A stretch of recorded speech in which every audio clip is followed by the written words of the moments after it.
একটি মিষ্টি তোতা গাছে বসে আম খাচ্ছিল।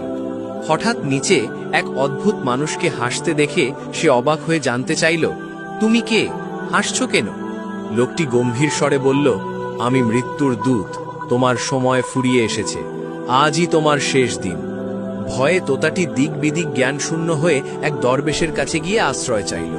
দরবেশ তার দয়া দেখে মন্ত্র বলে চোখের পলকে তাকে 1000 মাইল দূরে 7 সমুদ্র পাড়ের এক নির্জন গুহায় পাঠিয়ে দিলেন।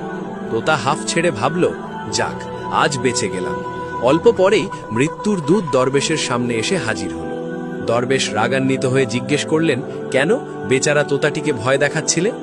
দূত মুচকি হেসে বলল, আমি ভয় দেখাচ্ছিলাম না, অবাক হচ্ছিলাম, কারণ বিধাতা ওই তোতাটির মৃত্যু লিখেছিলেন এই দূরের গুহাটিতে একটি বিড়ালের হাতে।